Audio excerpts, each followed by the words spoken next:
Yo, big shout out to Mile High Minute, okay? Because when I tell you I ain't been this high in a minute, baby, like we had a great time, great talk, and y'all have to tap in for the whole interview. Do not click that stop button. Watch it all.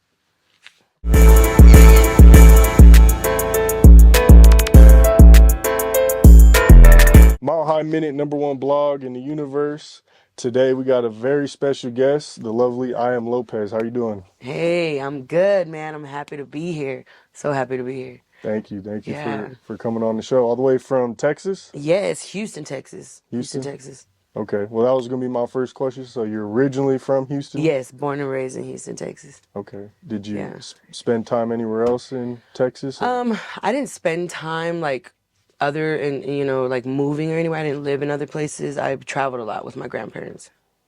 So, that was a big thing for me. That I've seen a lot when I traveled with my grandparents. So Houston was, where we were at. That was like always, we would go back to Houston, but we were always going to all over the place, like all the way to Oaxaca, the tip of Mexico.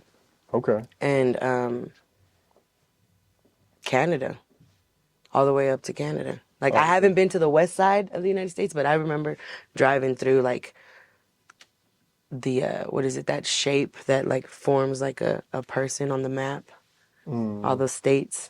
I don't know if you know what I'm talking about. No? I mean, I know like there's, the like, boot, the which is boot, but that's what I'm Louisiana. saying. So the boot is the bottom, and then you Okay. go all the way up into, like, Michigan and stuff, and it, like, actually looks kind of like Okay. it looks like a person. It's weird.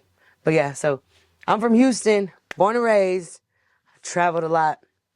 But yes, H-Town baby for sure. Okay. So what was life like before rap? Did you have any hobbies or anything like that before the music? Oh yeah, so life before the rap, I didn't start rapping until 2015 is when I started like actually writing. So all that before that, I graduated in 2014. So like I said, I traveled a lot with my grandparents. One of my hobbies was basically like singing. I did a lot more singing than I did rapping when I was growing up. And it's because I was raised in the church. So like my grandpa's actually a preacher. And they were, hella strict. And so rap was not something that I was allowed to actually listen to or anything. So I had to sneak listen to stuff. Oh, And, really? yeah, I had to sneak listen to rap and like, but the singing was always present, And so before that, I was a good kid. I was the only child until 8 years old, and then here comes my sister who just turned everything upside down for me. I was a single kid. I was raised with my grandparents and my mom, so I was spoiled. I ain't gonna cap, Yeah. So and then here comes my sister, and I love my sister so much, and she showed me a lot. She taught me a lot, and so I became very responsible at 8 years old. Because my mom was actually sick from her, so 8 years old until 8, like I was a kid. I would be outside with my cousins, making mud pies and couldn't go back inside. They're like either in or out. Yeah. And it's Yeah. like, all right, water hose it is, which I'm thirsty, So I had a good childhood, and then I got really responsible for my sibling, and she taught me a lot. And so with that, I always took on this role to like take care of my mom and my sister. And so I started working at 16 on the table. But before that, I would hustle at this Chinese restaurant, because like I said, we went to church. So every Sunday we would go eat, Yeah. and it would get really busy. And I would see Miss Linda like struggling, and I'm like, do you want me to, refill the tea? Do you want me to? So basically it grew into me helping her. And so she started paying me, under the table. And then one day became 2 days, and then holidays, and then weekends. And so I'm hustling at like 14, 15 until finally 16, I got a real job. And then I've been working ever since. I know, like, I remember I heard a Meg Thee Stallion song recently, and she was like, I've been working since I was 16. It's like, no, for real. Yeah. But before all of that, like I said, I was in Mexico, and I would go re-up on the candy over there. And then I would come back and sell it over here. And so I was always making money when I was a kid, like massaging family members, So my childhood and my teen years and all that was really just hustling, right? And it's just like I really didn't know what I wanted to do, Like at first I thought I was going to go to college because I was raising pigs in FFA, actually. I raised 6 pigs. in FFA, and man, when I tell you, that was like one of the best experiences of my life. Like, it was super cool to raise something from a baby, you know, take care of it, feed it, nurture it, and then sell it, bro. Like, I know that sounds crazy to some people, but that's what it is, the livestock game, you know, in Texas. And so, like, I was like, my hustle game, like, reached a certain point, and I was like, oh, 2,900 for a pig? Yeah. Oh, yeah.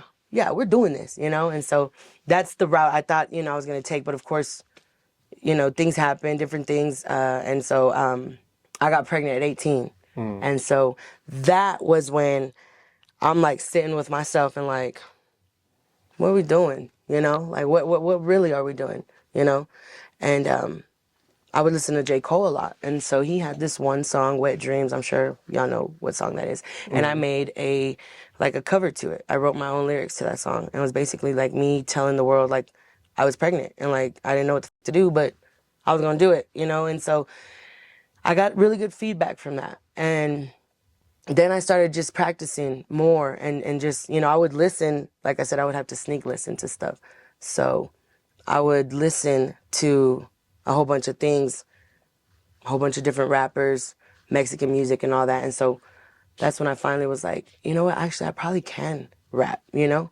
And that's when I started like getting into it. But other than that, like my life was, you know, it was pretty crazy, you know? Like my dad went to prison when I was 2 for he got set up, but you know, that's in my music. If you go and listen to it, you'll hear the story. Yeah.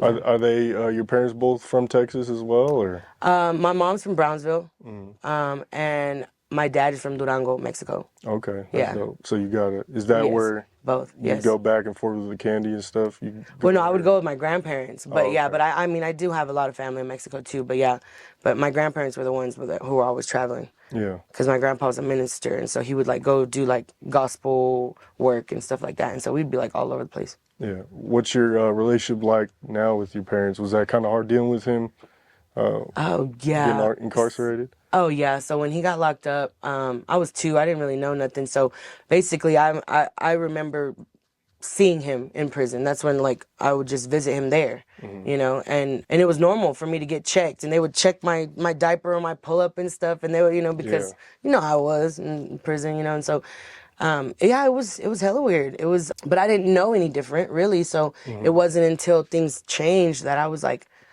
oh, that's not normal, you know, Till like you got older and yeah, until I got understood, older. Well, my dad ended up breaking up with my mom while he was in prison and getting some other chick to take me to visit him, right? And so like this story's crazy, okay? Yeah. But and so he literally was sitting there, right? It's like the visits, you know, however long the visits were, I don't really remember. But this one chick, I thought she was like related to us. I thought she was like a you know, a tia or something. And then she like reaches over and I see them all caked up, you know, and I'm kind of like trying to figure out like what's going on. And she's like, "I'm your new mom." And I'm like, "Excuse me?" You know? And so my dad has this like crazy face on, you know, this face on. And I was like, "Bro, no." So I immediately got up. I ran to the restroom and I stayed there until visiting hours were over because it was just crazy. Yeah. And like, I don't remember really visiting him after that until he got out. And then I talk about that in my music too, where it's like he would visit me for a couple hours, you know. But now we don't have a relationship. I haven't really seen or talked to the man since the last time I talked to him. I was 18 because he was trying to tell me something about being pregnant, and I'm like, bro, where the hell were you trying to tell me about being pregnant? Like, it was crazy. But yeah, no, I don't know. I heard recently though, about probably like 2-3 months now, he went looking for me at my grandparents' house. But Oh, so he's out now? well, I guess he's back. Well, that's the thing, is like he got out and then he went back because he was not, you know, he was over here, you know, illegally, and then when they catch you doing that, they'll give you more time, you know, when you do that. And so I think he did it like twice. But I guess he's back over here. I don't know. I mean, he has to be, right? Because he showed up at my grandma's doorstep. So that was crazy. But I don't know if it's maybe because of the song that I dropped called Dad, and like he probably like heard it. I don't know. But yeah, I know I haven't talked to him though. Like my grandparents were like, "She don't live here, bro." Okay. Now, when did like the music, or what was the moment you would say like the music, with the music you started to take it more serious and you're like, I'm gonna pursue a career with this? So I started to take it more serious when it would be, so I started like writing, rapping, practicing in 2015, like I said, when my kid was born. And then 2019 is when I started coming out like serious because I would freestyle a lot with people that would come over. We'd have kickbacks and we'd just, hang out and freestyle. And they're like, you should, do competitions, this, that, and the third. And so, social media and stuff starts putting things into play. And so I found, this one promoter, she goes by Hustock by Breezy. And so she was having a competition. And I went, and it was the Houston Underground. It was like the big warehouse where, there in Houston that everybody would throw stuff at. And so I went there, and this was my first show ever. I was super nervous. I had music already because I was working with this one engineer. I can't even remember his name right now. If you're seeing this, bro, I'm sorry. I love you. But we made that music, and and I told him to cut my vocals out. I was like, cut my vocals out, just leave the hook, or I don't even think I left the hook, but it was a competition. So in my mind, me growing up, that's the way I seen people perform live, not on top of their music, not on top of their vocals. So I'm like, that's what we have to do. That's the standard, right? So I pulled out the vocals, I perform, and I win. I beat all these guys, my first show ever, and I won. I won first place, and all the guys were mad. Yeah. A couple of them became my friends. Became beater joiner. All right. And then that's when I realized, like, dang, I think I could really do this. Like winning competitions, and then it just opened a lot more doors for me after people actually seen who I was, and then I started really taking it serious. Because anything that I do, like, I try my best to take it serious. That's why when I raised pigs, like, I only raised them for 2 years in school, but you're able to do different shows. And so I did all of them, I didn't just stick to one. And so I had like 3 pigs at a time, and so I like to put it all, in my work. And so that's when I realized, like, I think I could actually do this. And then just continuing to grow and meet people and just other people validating my craft, and then also my achievements validating my own craft, so that's when I really started to take it like, like, let's go. Yeah. Now, have you always had the artist name IAMLOPEZ, or Yes. Okay. How'd you come up with that? When I was raising pigs, I was Lopez, so, or poke chop. So I lettered in FFA. And so I had Lopez across my letterman. And so everybody would call me Lopez. What's FFA? My bad. Future Farmers of America. So it's like it's this agricultural program for kids to learn, how to, raise livestock and animals and poultry and I mean, fruits and vegetables and agriculture and all that. It's like a whole big thing. It's not just the animals, but that's what it is. And because Texas, Texas the way it is, it's nothing but nothing but farming. Yeah, so it's like, so that it's really big over there. But yeah, and so I hit it really hard, and I was doing really good. I was winning buckles. I was getting money from my pigs and stuff, and so I took it serious. And so the same thing with my artistry. I just had to, like, continue to, it's just like a work ethic that you just apply on different things. Right. And like this just so happened to be like something that I'm super passionate about. So was that in high school? Did you graduate high school? Yeah.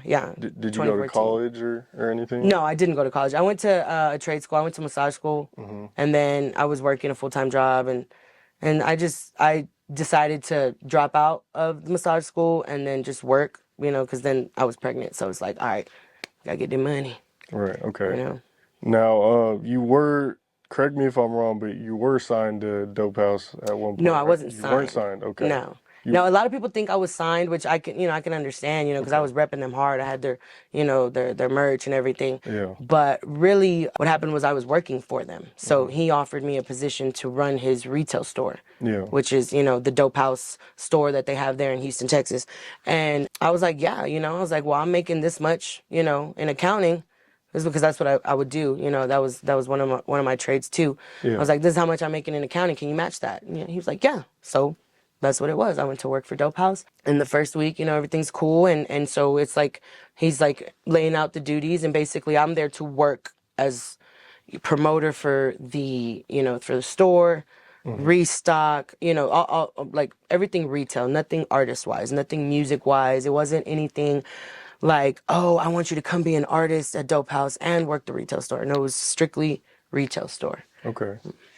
Did that change at all as far as you becoming an artist there, or? So I never became an artist there, Yeah. but you know, he started to, you know, say and ask, you know, what were my plans for the music, and you know, and that you're doing a great job, and you know, and so he's telling me all these things, and I'm like, you know, it sounds good, you know, because he's good at that, you know. And so I'm like, okay, you know, and so, but this was all on future music. This was nothing that I already had or anything like that. You know, Yeah. it was very much, you know, like, well, we would like to, you know, work with you, you know, like as an artist. And so I was already working there retail wise. And so sometimes they would pull me into the office and get on a phone call with him, and he's trying to talk, you know, music and business. And at the time I didn't have a manager, you know, I didn't really have any guidance as far as that. It was really me, you know, everything. I was doing it on my own, you know.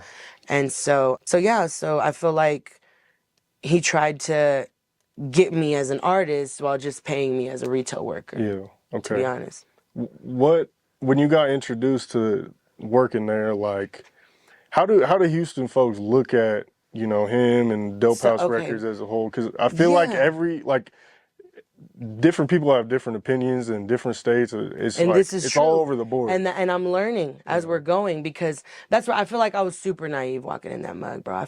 I feel stupid now, but it's like, hey, you live and you learn. But growing up, I learned of SPM through the music. Like I said, I would sneak listen to rap, you know. So I'm not sitting here on Google looking up, you know, what he did or anything like that. I really was naive to it. I didn't know. I did a couple competitions that Dope House had in the past for a Day of Unity, you know, and I was able to get a slot on one of his Day of Unities. And that was like me coming up in like, maybe like I said, 2019 or 2021, you know, it was a while ago. And so those were like big moves for me at the time. And I'm like, okay, cool, you know? And then after that, there wasn't really any Dope House anything. And then I had a manager reach out. He went by the name of Sambo. And he put me on a 3-way call with SPM. Mind you, this whole time I'm running it, gunning it by myself. Lopez is killing it by herself. And then I get this call from a Sambo. 3-way call with SPM. And, you know, he's like hyping it up. They're hyping it up. You're doing such a great job. La, la, la, la, la, la. It's like, I want to buy a feature from you. I'm like, okay, $1,000 right now. Like okay. SPM was trying to buy a feature? Right. That's crazy. Right. Yeah. So he bought a feature from me. Paid me $1,000. Sambo charged his 20. So I got 8. Right. And it's like, oh, SPM's coming to ask me for a feature, you know, and Sambo's like this, you know, and so then from that, I started to work with this manager, and everything was off like good faith. But then it's like, okay, we can only do this so long. I need paperwork, you know, and that's where things kind of started to change. Whereas Sambo was no longer being transparent, you know, and I had to drop him. And I'm saying all this so that way you can understand everything you're good, for, you know. But, you know, I think Sambo, that's better anyways. It gives a better understanding. Correct. You know, Sambo wouldn't give me the sit down that I kept asking for. I kept asking for a sit down. I kept asking for paperwork. And mind you, Manic Media from Houston comes into play, because Sambo, I guess the big homie, he had just gotten out of prison, whatever. And he's like, I got you, you know, because I told him, I was like, look, I was literally going to give up music, to be honest. Like, if I'm going to be transparent, because I'm a mother, and, you know, things get hard. Like, you know, it is hard. It is hard to be a mother and still pursue a career that is so demanding. You know what I mean? With no help. So then here comes Sambo, right? So I'm like, right? Because he's some changed man. He's some, you know, Christian leader now that he's gotten out of prison, you know, and he's a changed man, and he's looking to change his community. And that's what we're supposed to do together. So I'm like, bet, you know, let's do it. And we start working. We create an album with Manic Media, the IAMLOPEZ album, which is out. And 10 songs, 10 tracks. At first, you know, Manic put his price, but that price was for Sambo, right? You know, Sambo, because I told Sambo, I was very transparent. I said, look, I ain't got that. okay? What I got is my time, dedication, my art. That's what I have right now, you know? And eventually, when I'm able, of course, you know, I got you. Like, you know, because I want us all to eat. I never expected them to eat all that. You know what I mean? I know what it was. I know every time I went to the studio, I'm owing something. Every time, you know, and I would tell him, it's like, yeah, because he's like, well, who's putting in all the, I said, well, who's getting invoiced though? Right. I'm getting invoiced. At the end of the day, you can say whatever you want. I'm getting invoiced because once that check hits, you're, oh, well, this is what you owe me. You get what I'm saying? So it's like, I'm not, you know, they weren't doing anything for free, right? And so Manic and Sambo, you know, we're doing good. We got the album done, and we're getting ready to drop it. We're doing some videos. We're collecting some visuals. I think we shot like 2 visuals from the album. And Sambo's telling me about the album release party, and I'm like, okay, well, and I want to know. I want to know, who are you talking to about it? What are we doing? How are we moving? How are we dropping this music? You know, how is all this going about? Let's sit down. Right. I've been working with you since the end of January, and it is now June. This was this past year or the? Yes, this past year, 2024. Like, why can I not get a sit down? Why can I not get any paperwork? What is going on? And he's like, I've invested, you know, so much. And my investors, you know, we have all this, you know, these big plans for the album release party. I said, who is we? Yeah. Who are the investors? What are you talking about? I said, I'm sitting here batting for a team that I don't even know who it is. I said, I need you to tell me, like, what's good, man. Right. And he didn't like that. And he's like, well, you know what? He's like, all right. And I was just like, bro, okay. And I heard his disconnect, and I heard him, you know, he was no longer receptive. So I'm like, cool. And he hung up. All right. And I texted him. I said, look, I want us to be able to talk like adults and really iron this shit out. I said, and if we're not going to be able to do that, then please let me know what we need to do to move forward. How are we going to move forward? Yeah. He's like, we are no longer working together. I wish you the best. Just like that. Wow. Mind you, we have a whole fucking album supposed to be coming out, a party that he's planning for. And I'm like, okay. So I call Manic, my engineer and producer at the time. And I call him and I'm like, this just happened. And he's like, what? What do you mean? And I was like, I don't know, bro. I said, I don't know. I said, but what do we do? What do I do? I said, in this situation. I said, because I don't want to, no te quiero quedar mal. I don't want to, like, you know, owe you or be bad with you, you know, because this was never supposed to be that. Right. Like, Sambo is tripping, you know, like, and he's like, don't worry about it, Lopez. He's like, we'll figure it out. He's like, look, if I was going to charge you anything for the album, this is what this man said. If I was going to charge you anything for the album, it would have been $2,500. But I'm not going to charge you that. I'm going to bring that to the table. And you bring the other 25, you match me and bring the other 25 to the table in marketing, promotion, visuals, you know, pushing it, the footwork. And I said, okay. And he said, and we'll go 50-50 as far as the music, as far as the streaming, as far as royalties, 50-50. And I'm like, okay. This is the agreement that me and this man had before all the bullshit. Okay? I tried to give Manic a contract that my now manager, Mo Hustle, helped me kind of put together to say, hey, you know, I'm trying to protect your and my assets, and we can do it this way. And Manic talked me out of it. Like I said, you know, hella green, hella naive, you know, and you live and you fucking learn. And so after that, now I'm at Dope House. I'm working at Dope House. Mind you, I haven't talked to Manic since then. We were trying to push it. The videos that we shot never came to me, never got, So they that was never separate gave them from to me. Dope House? Separate, Okay. completely separate. Completely different studio, completely, you know, that's what I'm saying.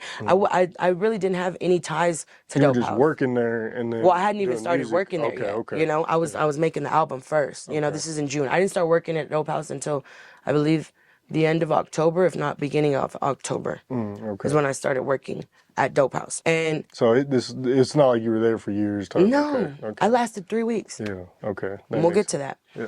And so me and Manic were cool, right? Sambo ghosted me, whatever, fine. I'm thinking that, you know, the music rolls out. We drop the album July 8th. We drop it out. We make our own album release party because I was hosting at the time at this one venue, you know, and my family, H-Town Power Plays, you know, they always held me down and they were like, you got a venue, you need something here. So, because I was basically stuck out, like we've been sitting here promoting this all this time and then all of a sudden, boom, you dropped me like a ton of bricks. So we made the album release party happen. You know, I'm waiting on these videos and then shit starts to get weird. Mm-hmm. And, you know, Manic never edited the videos. You know, nothing was ever sent to me. I'm sorry, we filmed like, no, it was because it was 2 different sets. But yeah, it was 2 videos. But that's what I'm saying. We did a lot, you know, for this project. Yeah. So then now, you know, Manic's kind of just being distant, whatever. I'm just kind of trying to keep it moving, trying to keep it forward. Mind you, I had my daughter in 2023. So I'm still like a year and a half postpartum with all the shit, you know? Yeah, and that's so, stressful. It's super, you know, but it's like, but I'm making it work because I have a good support system. I have a wonderful mother and grandmother and sister and, you know, and they help me a lot. Mm-hmm. And that is one of the main reasons why I'm able to do what I do. I no longer have a manager now. Now I'm kind of just, you know, doing my thing. And Filero, I come across his page and he's like, yo, she's tight, you know? He's like, I want her at my birthday bash. And so that's how I ended up at Dope House. Mm-hmm. Because I went to perform for his birthday bash at Dope House. And I shut that shit the f down. Yeah. Mind you, we were also filming the video and stuff. Like in between all that was, well, before Sambo dropped me, we had done the Murderland remix feature with SPM. Mm. And so all that, so basically I don't really remember the timeline, but I think they teased it. They teased it at Filero's birthday, and so that's when I'm coming out, you know, whatever. And it's August 10th. August 10th. Okay, there we go. August 10th is when they teased the Murderland remix, right? And so they show the video, I perform, I kill it, boom. That night, Baby Los is like, you know, if you would stop smoking weed and, you know, you have a job here. And I'm like, what? You know, and I thought he was just talking shit. You know, I was like, what? He's like, no, for real. And then JD, no, for real. He's like, my dad would hire you, you know, if you just stop smoking weed. And I'm like, okay. I'm like, yeah. I was like, all right, whatever, you know. So I was like, cool. I was like, shit. I was like, let me know. That's, you know, because I'm a hustler. So I'm like, money, cool. Right. Let me know. Right? So I go home, whatever. That Monday, I believe, if not Sunday. No, it was Monday. He calls me. SPM calls me. I don't know who gave him my number. Oh, that's right. He already had it because of Sambo. But he calls me and I'm like, ugh. And he offers me this job. And I'm like, yeah, okay. You know? And so I start working there. He gives me a loan for a car because I was doing Uber and then I had to go to this business retreat with this one cipher and like we had like a music lock-in at the beach. And so shit led to another. Basically, my shit got repoed. They took the car, and I was like, damn, you know. And I was like, because I didn't communicate, I didn't fucking tell, you know. And I guess I had to get the maintenance, and like they didn't tell me like you got to get it that day. It was a lot going on. Yeah. So that happens. SPM, and I'm being completely transparent because they all want to say like, oh, he gave you this, he gave you this, he gave you this. This is the real story, okay? Well, my story, my true story. Wherever y'all want to believe, that is definitely up to y'all, you know. But he gave me a $2,000 loan for the car, right? I went and got my car, and now I'm working at Dope House every day. I'm, you know, creating content for the merch. Mm-hmm. I'm coming up with ideas. I'm basically helping in whatever they need. I'm opening and closing the box. Anybody that's coming into the store, I'm greeting them. I'm showing them the museum because they have like they have a museum. Right. You know, where they have the store and whatever. And so I'm, you know, greeting the fans, taking pictures for the fans, doing, you know, everything. I'm working the retail store, right? But, you know, as the more I was there, it was like the deeper you get, you know, and he's just like, hey, why don't you, you know, listen to, man, I would love to write a song for you, man. I would da-da-da-da, right? But then I told him like, okay, you're hiring me, but I got to go this weekend to El Paso. I had 2 features booked and 2 videos booked in El Paso that I had to get to. Yeah. And he's like, well, yeah, you know, he's like, well, you're going to go, you know, he's like, you're going to go and kill it. He's like, but you better, mind you, I had to stop smoking to work. Yeah. And so I did stop smoking. You know, I had stopped. And then when I That's went, interesting that you have to stop smoking. right, I honestly think it's a mental thing Yeah. to be able to Right. see, like, if he can get you to stop, he's trying to see, like, what kind of control. He's trying to gauge that mental strength. Can I, you know? Yeah, no, I Anyway, hear you. so I stopped smoking, you know, and then I go to fucking El Paso and, like, you know, we all having a great time, everybody's smoking, and I'm just like, you know, Yeah. so you know, it's like, Yeah. so I smoked, Yeah. you know, and then when I got back in Houston, and he's like on the phone, he's like, did you smoke? And I wasn't gonna lie to the man. I'm like, yeah, I did. He's like, I knew you were gonna fuck up. Mind you, this man has never talked to me like this yet, okay? Yeah. But it took him a week and a half to get real comfortable to fucking talk to me crazy. I knew you were gonna fucking smoke. He's like, I knew you were gonna, you know, fuck up. I knew he loves to say fuck up, like he loves to be like, you're a fuck up, or you fucked up, or like he loves that shit. I knew you were gonna fuck up, da da da da. And I'm like, bro, like he made me feel some type of way. 'Cause it's a little bit of weed, but like I'm an artist, you know, it comes with the lifestyle. Like I don't understand, like you Especially somewhere like here in yeah, like, Denver. and exactly, you You know. smoke, yeah. 420 is like when most of the rappers be out here. That's Of besides the course, point, but right. No, yeah. but yeah, I believe you. Yeah. Shit, I don't finna be out here now. Hell yeah. But so he, you know, rips me a new ass for fucking smoking, and Yeah. he's like, I'm gonna fire you, da da da. And I was like, no, bro. I was like, I do need the job. I was like, and I owe you money. Like I owe you for the fucking car. Like you know, Yeah. I was like, so I was like, I'm not gonna fucking smoke no more. Like da da da da. You know, Trying to make it right. right. I was trying to make it right, and he's like, all right, I'm gonna give you another chance. All right. So then we're coming into the second week. The third week hits, and he's on the phone with Shadow. Shadow walks around the house like this on the phone. I love you, Shadow, but god damn. And he's walking up to me with SPM on the phone, and I'm like, what's up? I'm working the store, regular day, right? And I'm like, he's like, hey, he's like, I'm going to buy your album. And I'm like, what? Like, it's already out. Like, what do you mean buy it? Yeah, I'm gonna buy your album because you're a part of the Dope House family now, and I want that for us. I want to have that album for us. And I'm like, okay. I said, but it's out. It's already out. I Is said, that the one you just dropped? the I Am Lopez Lopez one. Okay. With the agreement with Manic. Yeah. I was like, but it's already out, you know? And it's like, and I'm not even, I said, have you talked to Manic? He's like, well, yeah. He's like, we're already getting, we're already handling what we got to handle. And so I pull out my phone and I look up my music, and 6 of the 10 songs are already taken down. They're already off of streaming platforms. That's wild. Mind you, I have no idea. Before this phone call, I had no idea my shit was even being talked about. Okay? So I'm like, I said, what? I said, oh, you're going to buy my album? And like, I wasn't either like super excited nor like, no, you can't, because I was kind of like, I didn't know what the right? Because I'm like Manic. I don't know what Manic's doing, right? So he very much, tells me, yeah, I'm going to buy and then I was like, whoa, I said, 6 of my songs are down already. And he's like, you still got music up? And I said, yeah. I said, 4 of my songs are still up. And he's like, Shadow, I need you to handle that. He's like, but take me back to Odalis, da da da. And like, that was it. And he walks off with the fucking phone. And I'm like, so I call Manic. I'm calling Manic. Yeah. Finally, he answers. And I'm like, yo. So why is my music? Oh, I took a screenshot. He didn't answer me. That's right. I took a screenshot and I sent him the music the way, these 6 songs are off and these 4 are on. I sent him the music and he's like, oh, you need to get with Carlos for that. Because I said, do you know that my shit's being taken down? I said, what happened? And he's like, you need to get with Carlos with that. I thought you were fully aware. And I'm like, fully aware of what exactly? Yeah. What the fuck are you talking about? So now I'm like, and so I had recently started going to the Hustlers Playground studio, working on different things, and so I got off of work. I got off of work at 7. My shit's being taken down. I'm stressed the fuck out. I don't really know what's going on. Sambo is no longer in the picture, mind you, but I guess he was in the picture having conversations in the back and I didn't know, and so I haul ass to the fucking Hustlers Playground studio and I'm like, this is happening. And they're like, oh, you finna get f***ed, bro. Like, raw, no lube. Like, this is what's happening. Yeah. Like, I've seen him do it to this person. I've seen him do it to this person, and I'm just so oblivious, right? That I'm like, what?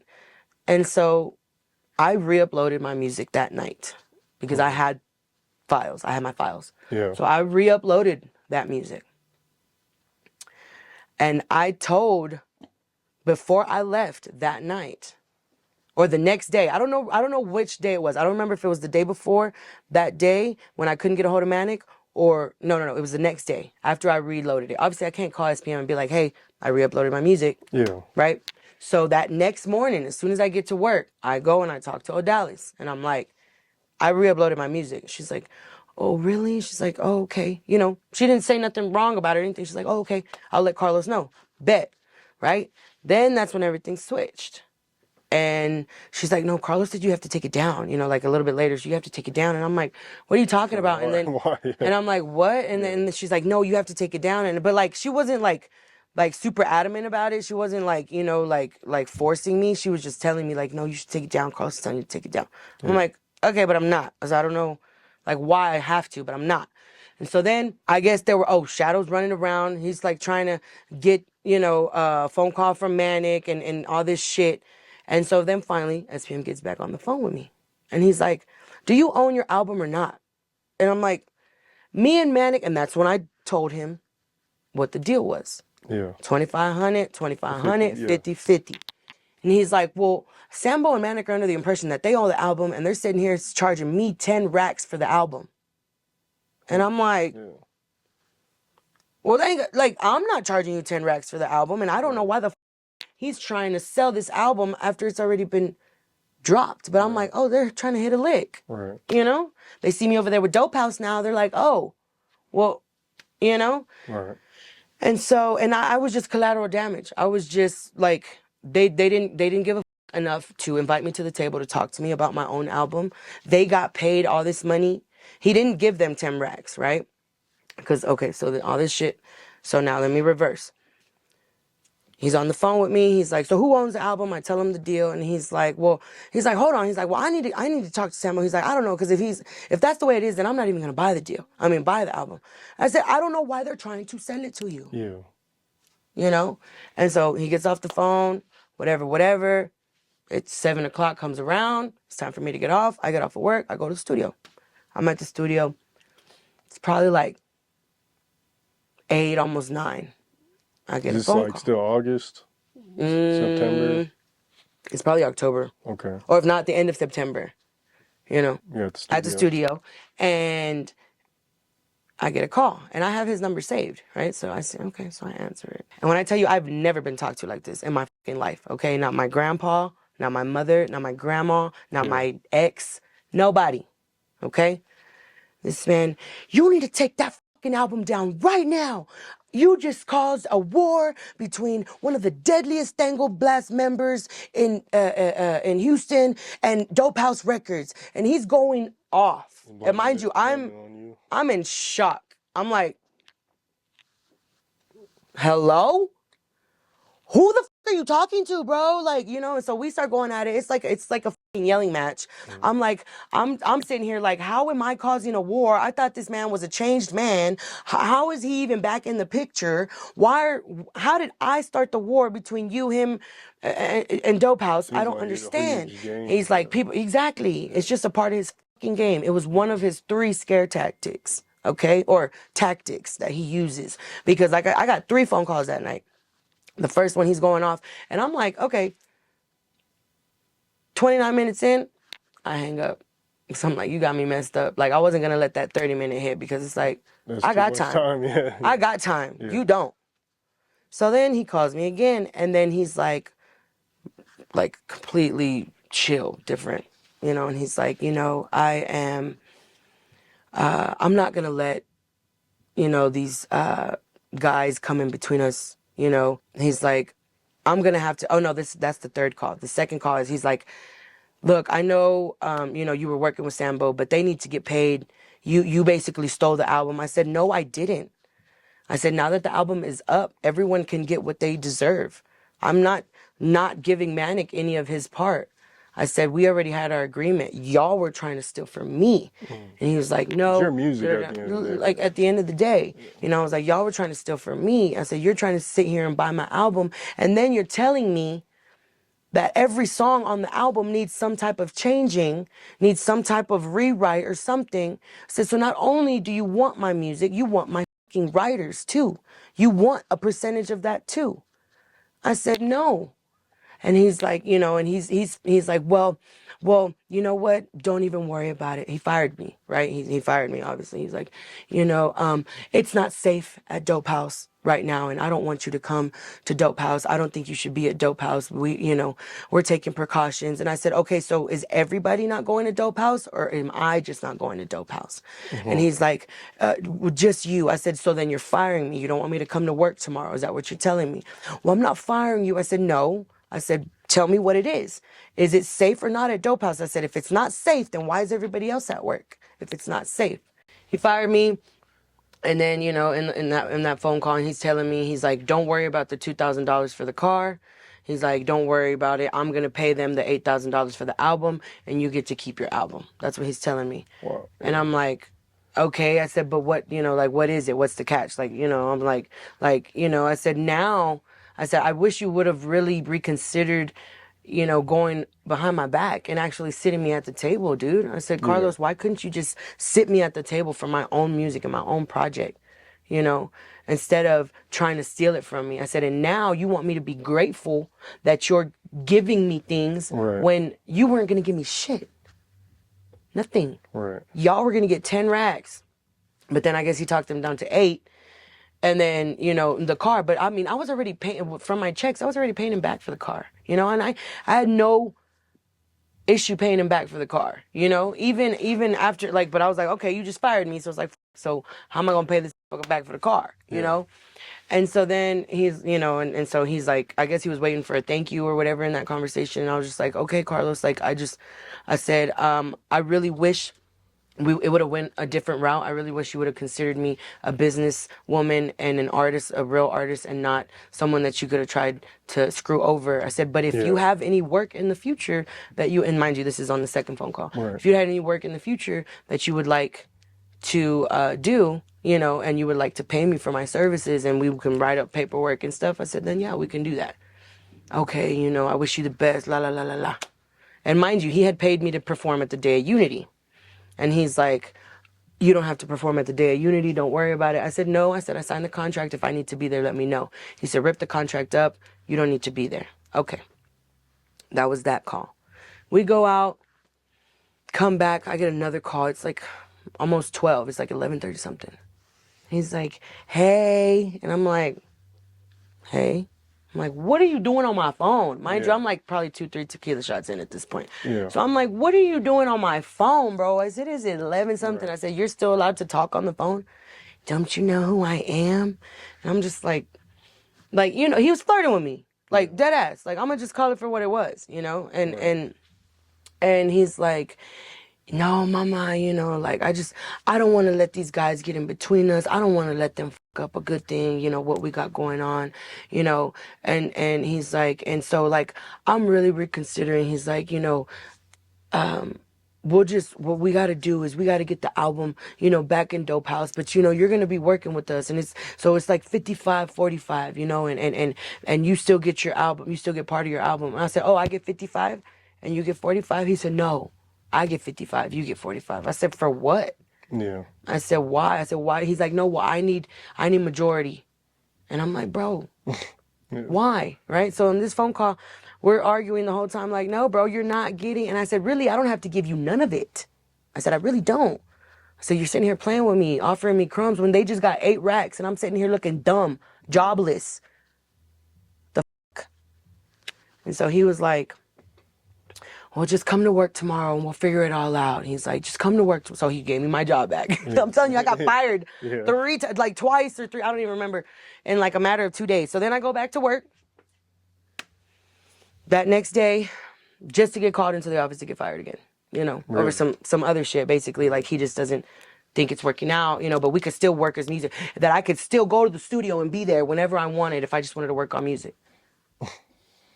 For free? Like, what do you think this is, bro? Like, anyway, so it was just real disrespectful. It was real, so, like, he's like, you can work the rest of the day today if you want, and I was like, no, you know, so I just took off. I took off. I was pissed off, you know, and like, it's just like, homie, like, he just does what he wants, you know.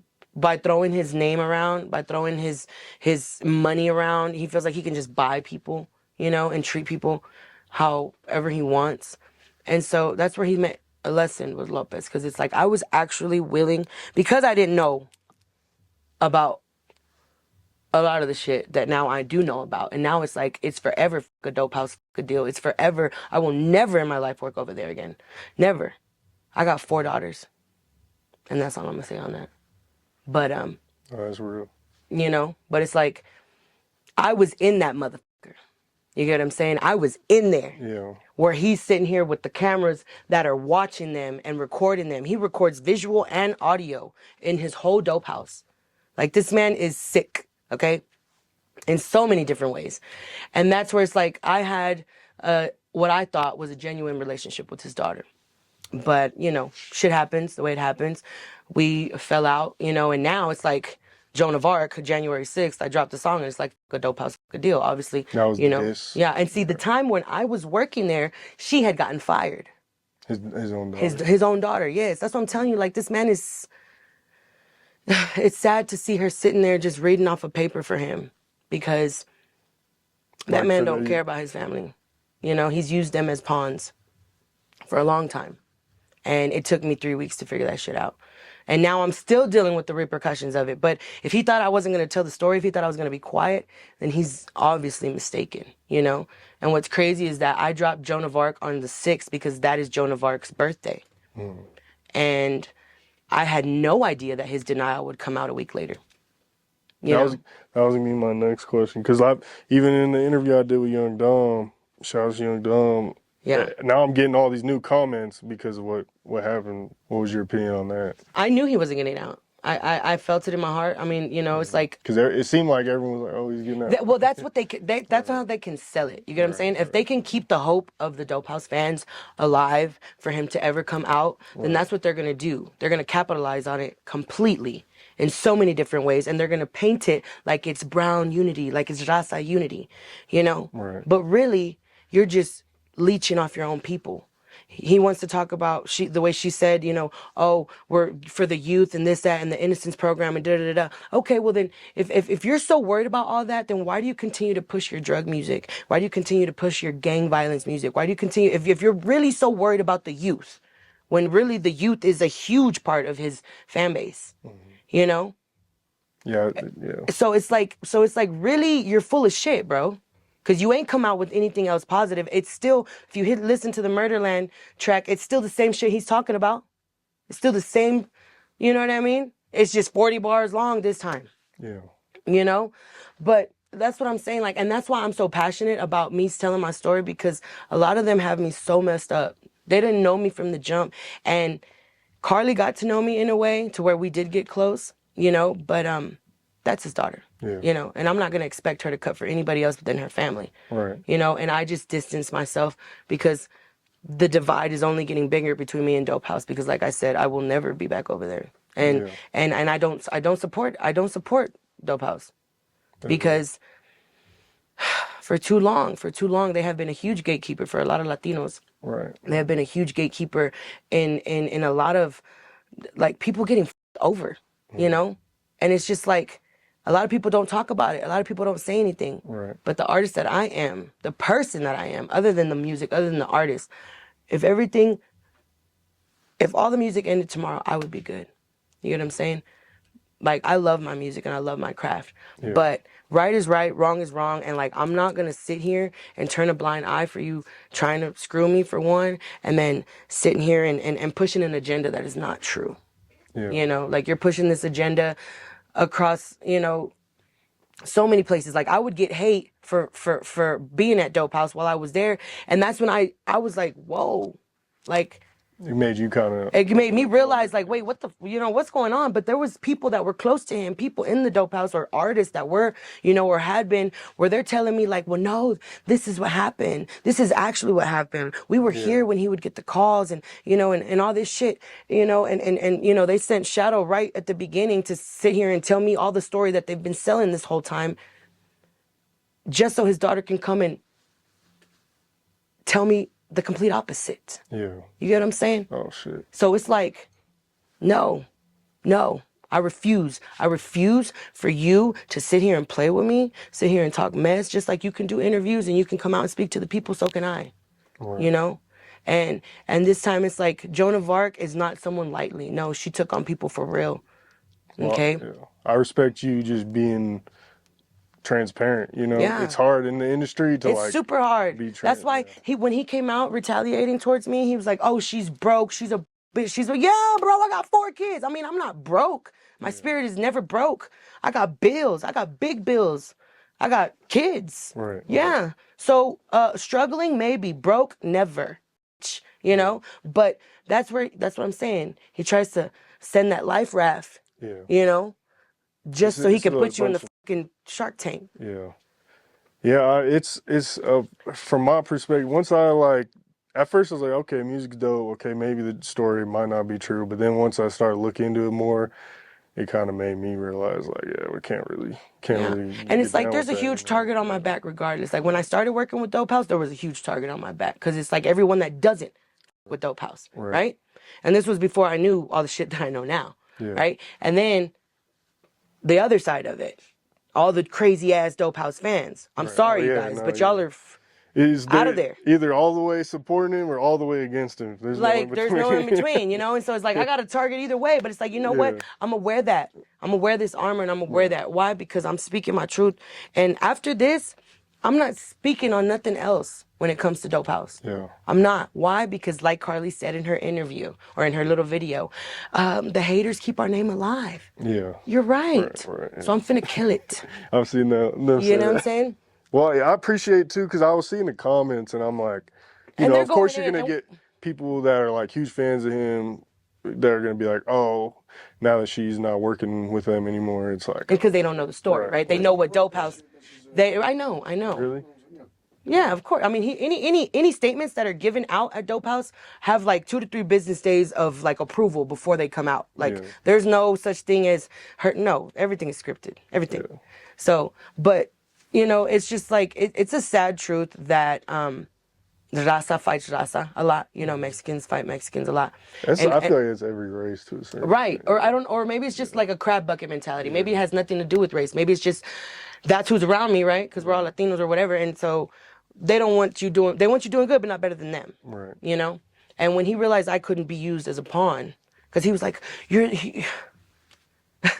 this man said, Carly, I'm telling you on the phone. Shadow is my witness. He's like, you're my new daughter. You're the new queen of Dope House. Carly, okay? And neither of them will admit it, and that's fine, but run the cameras back, because they got cameras in that bitch. You get what I'm saying? But literally, and that's why I'm like, I can't with somebody who can sit here and just say my own daughter, you know, but I'm sitting here on the phone being cordial, playing my part, because I done been going back and forth with you this whole time. So now I'm like, you know what, I'm gonna just be quiet and listen. Oh, really? Oh, I'm so flattered. Yeah, I'm gonna write you a song. Da da da da. You know, and then after that song, we'll see how that does. Then we'll sit down and we'll talk about a deal. Yeah. So I had to prove all this to him first, and then we could talk about a deal, right? Yeah. But like that day, after that conversation and them letting me go again, I was like, nah. Yeah. Nah, and mind you, like I said, I was working there while she was fired, while Carly was fired. So she would pick me up for lunch, and we would go eat, and we would talk, and that's what I'm saying, bro. Like, I love you, Carly. Yeah. But you need to get out, sis. Well, I appreciate you being transparent. You know, completely. I'm kind of blown back because I'm like, holy shit. Like, I didn't realize it was going to be all that, which I appreciate, don't get me wrong. Yeah. But I was just like, I knew, I don't know. I've been quiet. Yeah. I've been quiet. I have not told my complete side of the story. I've gone on rants on live, you know, because I was emotional and I've said things, you know, but I took them down because there was some collateral damage that I was like, you know what, I apologize. Like, you know, I was just being emotional, you know, for other people, not Dope House, you know, or not SPM. And so that's what I'm just like, nobody really knows. And they're all running with this narrative that I stole from SPM, that I stole my own fucking album, that I sat here and took all this fucking money from him, when I'm like, bro, the value that I brought to that table, he still has the sketches for the fucking drip that I created, that I drew for Dope House for females, because they got a lot of drip, but they don't got a lot of female drip. I drew all kinds of designs. I did all these kinds of shit for them. You know, I gave them a lot of shit, a lot of energy, a lot of talent, a lot of content. You know, and you still want to little sis me, you still want to treat me small. You know, Yeah. and that was before all the, you know, BS, yeah. trying to steal my album, trying to, you know, and then me finding out the truth. Tell them about what you got going on now. Yeah, yeah. Yeah, for sure. Now that we're done with that, now that I'm like, because baby. So you're out here with the NB Ridaz, right? For the show? Yeah. So Saturday, we are gonna be. Is that like just a one-time show? Is this a tour? Like, talk about that a little bit. Well, this is our first show together, but we have a song coming, so it might be the start of, you know, some type of tour. We're still in the works with that. We're still talking, you know, but yeah, we're super excited. Like NB Ridaz has been super supportive with Lopez. I've actually opened up for them before in Houston, but this was before it was like a hustler's playground, like, you know, move and play. And so Mo has been taking care of all of that. You know, he's really good to me as far as just connecting those dots, you know, and really focusing on the work, you know, putting in the work, putting in the music, you know, besides like, you know, I came out licking them wounds, you know, or whatever. And that's my thing, is a lot of people think I'm just trying to take advantage and clout seeking. Like, y'all don't really know what I went through, you know, but now you do. Now you do. Yeah. Now you know what I went through. And you can do what you want with that information, you know. But like, I'm reacting to my situation and I'm moving accordingly with my music. I no longer want to sit here and write diss tracks, you know, about him or, you know, anything like that, because it's not like, it's a lot of energy. It's a lot of energy to have to do that, for one. Yeah. I did my big one, that song that came out, I wrote it right after everything that happened. And then I was just kind of holding on to it, and I was like, wait, her birthday's January 6th. And it was just all divine timing. You know, it was just like a real energy. It was just like, boss, like, you know, because they were bullying me online and stuff, and they were messing with me as far as like Dope House and his fans and stuff. Yeah. And I told him, I was like, leave me alone. You know, I was like, leave me alone. You know, I was just like, I finally asked him on one of my lives, I was like, leave me alone. You know? Yeah. And he did. But we you know, and that's my thing, is like, I had to go through that early in my career, so that way, because the sharks only get bigger, you know? Oh, yeah.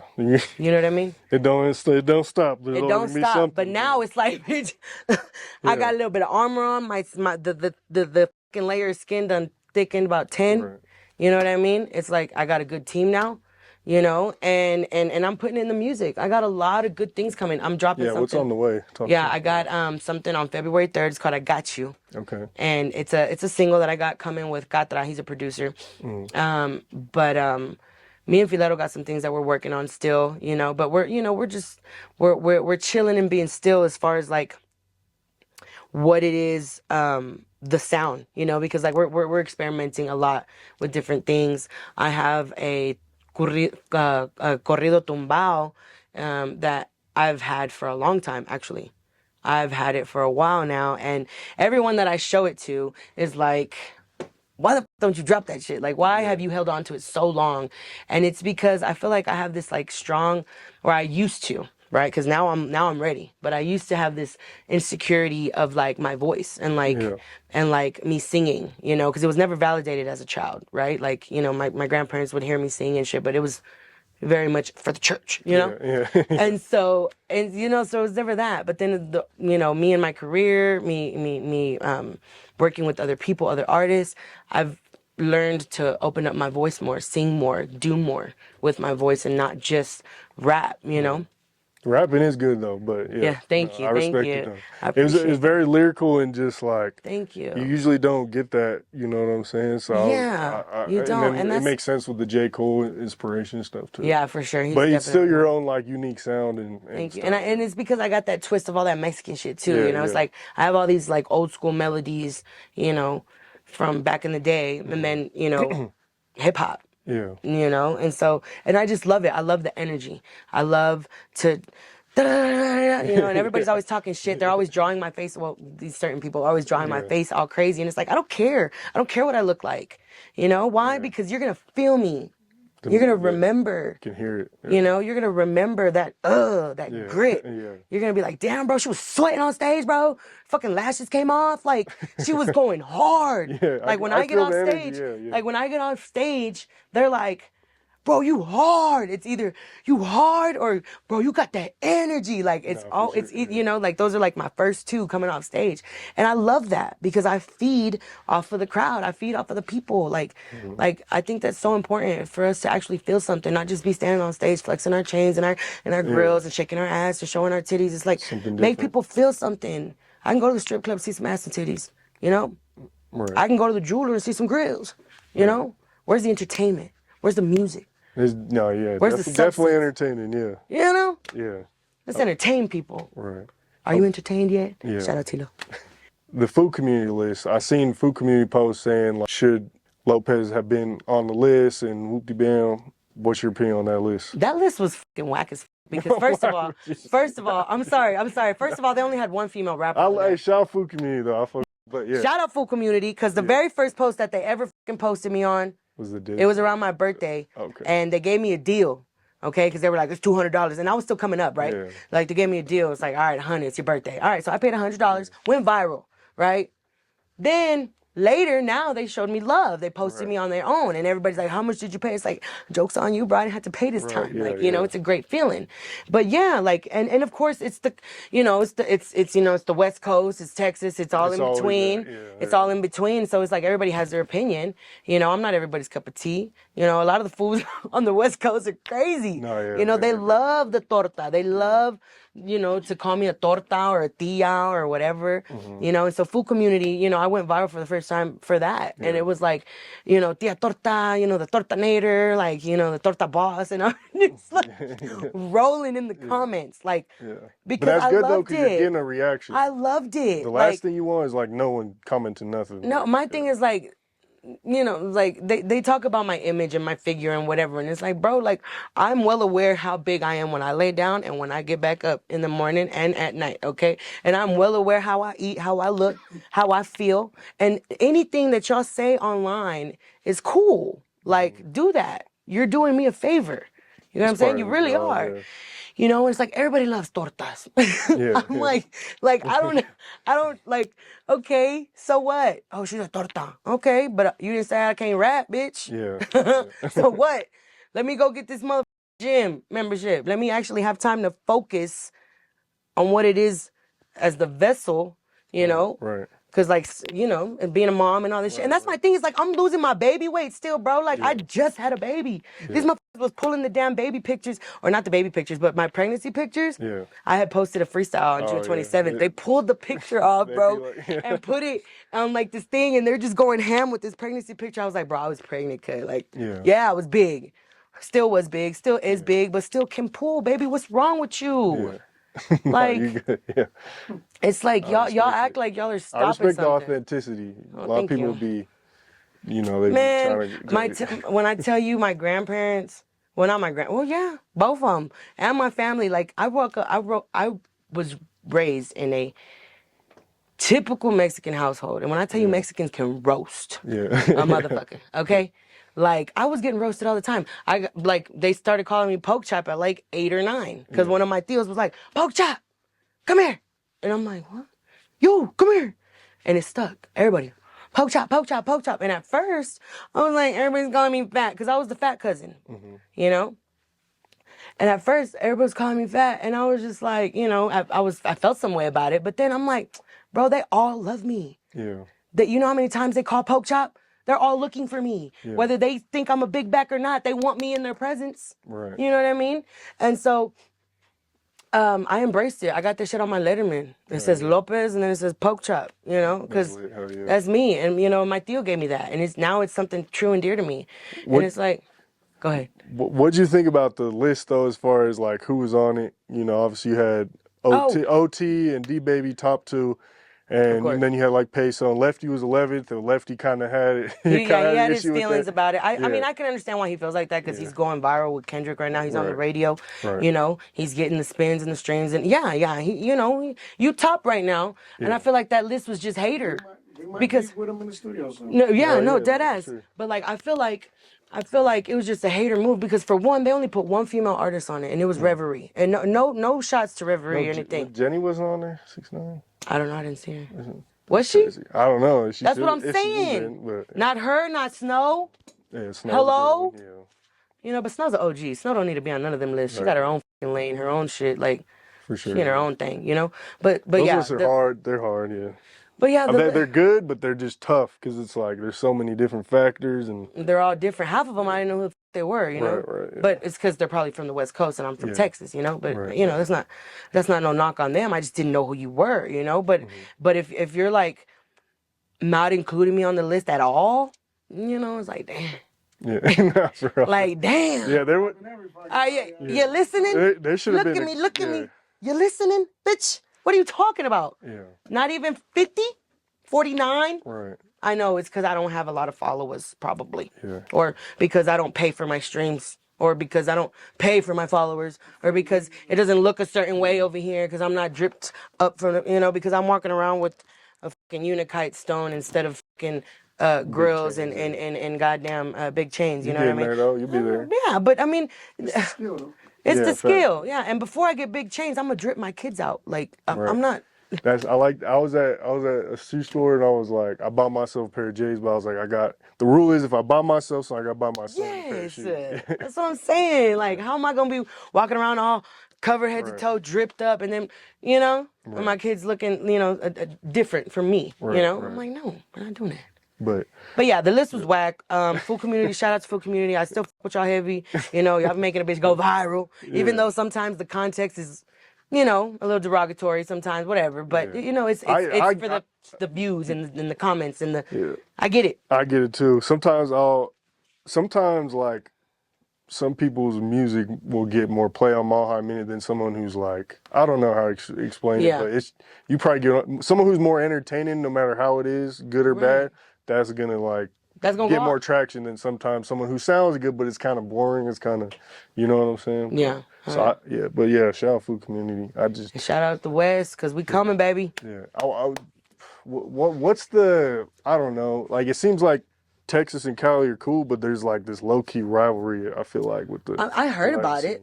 To be honest, I did hear about a rivalry, but I'm like, I mean, I only see it in the guys. I would say, I guess the guys probably beefed up. You know, but the girls are, you know, like Jenny was working with Crystal Poppin, you know, and Reverie, Animaze, Carla, like all the girls, that's nationwide. That's not just West or anything, you know. So I feel like the girls are doing something really good as far as uniting that bridge, that gap. Dudes be too competitive. Yeah, you know, everybody's holding their nuts. They like, bro, put the walk down, okay, and let's write some real music. Let's change for real. Let's actually make a movement, like for real, not just sit here and who's the toughest, who's the hardest, who's the you know, the motherfucker. Kool-Aid and Domingo. Yeah, shut up. It's probably wrap it up now because I know you guys got to go be at Cookies. So is there any like last minute things you want to speak on? Oh, well, shout out to Kool-Aid. Like I said, shout out to Kool-Aid. I got off the phone with her today and I'm super excited, you guys. I'm so excited. Shout out to everyone in Houston that is holding me down right now. Okay. Shout out to Hustlers Playground. Okay, shout out to my mom. I love you, mama. Shout out to my kids. Shout out to you for the opportunity, you know, for hearing my story. Yeah. And could I get a shout out from Mile High Minute one time? Yo, big shout out to Mile High Minute, okay? Because when I tell you I ain't been this high in a minute, baby, like we had a great time, great talk, and y'all have to tap in for the whole interview. Do not click that stop button. Watch it all. Appreciate it. Make sure y'all go follow IAMLOPEZ on everything, Instagram, Twitter, Facebook, YouTube, all that. IAMLOPEZ __. IAMLOPEZ on anything you listen to music. IAMLOPEZ. Let's go, baby. Thank y'all so much. Y'all stay blessed by the best. Make sure y'all hit that like button, comment down below your favorite part of this interview. Hit that subscribe button, hit that bell button to stay notified when all the latest news drops. Follow Mile High Minute on Instagram, Twitter, Facebook, YouTube, all that. Links be in the description. Mile High Minute, #1 blog in the universe. We out.